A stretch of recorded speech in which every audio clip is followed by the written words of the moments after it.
Hi everyone, Mr. Boltri here, bringing you video 3.1, where we're going to give an overview of what's going to go on in this unit, where we're going to be covering forces. So first, we have to talk about what is a force. And the easiest definition of a force is a push or pull on an object by another object. And the reason that we say on an object by another object is because that allows us to figure out whether or not it is a force. Because in order for it to be a force, there has to be one object doing the force and another object receiving the force. And just to be super clear about our language and everything, we are going to define an object as anything that is made of matter. So for example, wind or air is made of matter. So therefore we can call it an object. Even though it isn't in the solid form, air is still able to exert a force because of the air molecules rushing over like the wind, for example. So now that we have kind of a baseline definition of what is a force, we have to use that definition to think about, well, can you think of any objects in your life or any forces that you've heard of before that commonly exert pushes or pulls? So now I just kind of want you to take a minute and think about if you list as many forces as you can. You might have to pause the video just to give yourself a minute, because I'm going to throw up a couple of forces up on the screen, but I want you to just sort of think about and remember from either last year or physics classes that you've taken in the past, or just going through your life experiencing pushes and pulls. The thing that I love about this unit is because we all experience forces all the time. It's just like fundamentally to be alive is to be subject to forces. So you are all subject to forces all the time. So I know you can think of quite a few. Here are some of the ones that I thought of: applied force, friction force, drag force, tension force, spring force, the force of buoyancy, normal force, force of gravity, force of magnets, and you may have thought of others too. But these are going to be kind of the ones that we're going to be focusing on in this class. So if you don't know what any of these forces mean, or if you can't recognize these forces, we are going to get better at recognizing when these forces are acting. And so I just kind of want to give you an overview of what each of these forces means. And the exact name that you call a force isn't actually really important. It's just recognizing what forces are acting where is going to be a bigger deal. But I kind of wanted to give you a baseline of some of these forces that we might be interacting with. So an applied force, that's really easy. That's like a person pushing or pulling. Friction force is like two surfaces rubbing together. Drag force is like friction, but instead of surfaces, it's like air or water. So that's the wind example. Tension force is if you have like a rope that's pulling on something. And then spring force is if you have a rope, but instead of being taut, that rope is stretchy. Buoyant force is when something is floating, and normal force is when something is sitting on a solid surface. And then we're all being pulled down towards the center of the earth by gravity. And then obviously magnets are really cool and can exert a force. So you'll notice that in this slide, some of the forces I have are pink and some of the forces I have are green.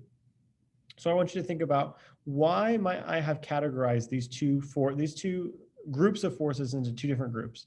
What's different about the pink forces versus the green forces? And the answer is that there's kind of two general areas of force. There's the contact forces and the non-contact forces. For it to be a contact force, it must be touching the object that it is exerting a force on. So for example, if I were to push the desk, I have to touch the desk in order to push it. But gravity and magnetic force, and there's a couple others too that we're not going to be getting into in this class, can exert their force over a distance. It's kind of like a magical superpower. So only gravity and magnetic force for right now. Everything else has to be in contact in order to be exerting that force. So here are some things that some people sometimes think are forces that are definitely not forces. There's something called inertia, which is not a force. Momentum is not a force. Velocity is not a force. Acceleration is not a force. And energy is not a force. And the thing that gets really confusing is all of these ideas, you'll start noticing that a lot of things in physics are connected or related to each other.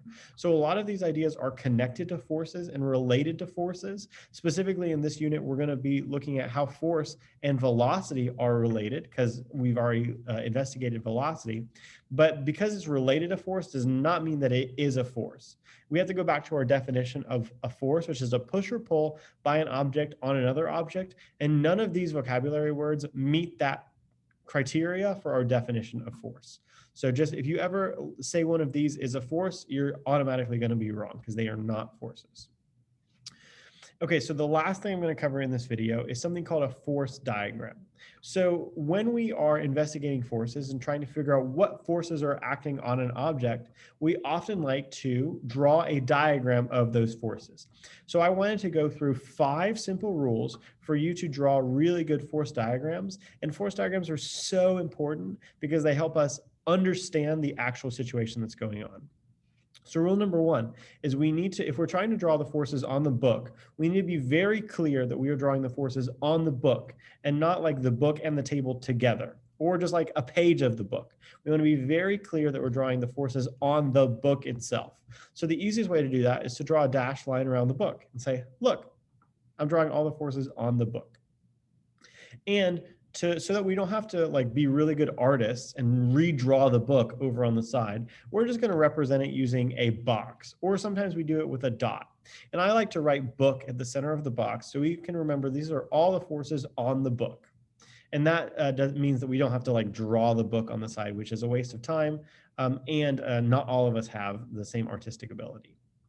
So next is we're going to show the forces starting at the object and pointing outwards. So you see this green one is good and this red one is not good because it needs to start at the object and then point outwards. And it doesn't even matter if I like come and push down from the top, we're still going to, if that's a downward force, then we want it to be a downward force.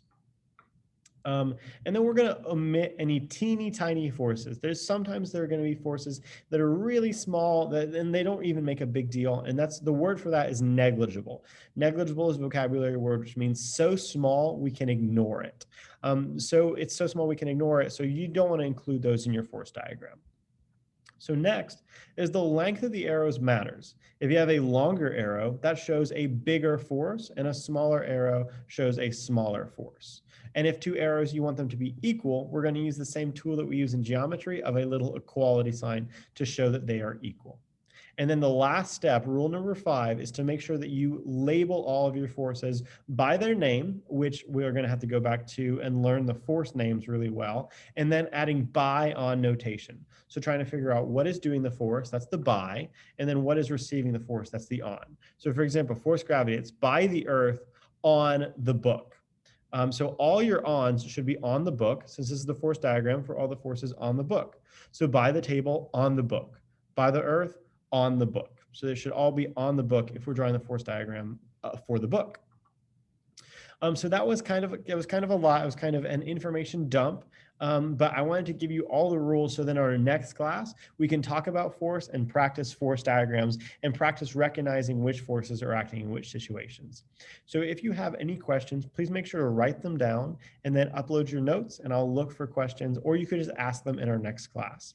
But for now, this is Mr. Boltri wrapping up video 3.1, which was our introduction to Unit 3, which has to do with forces, and go Bears.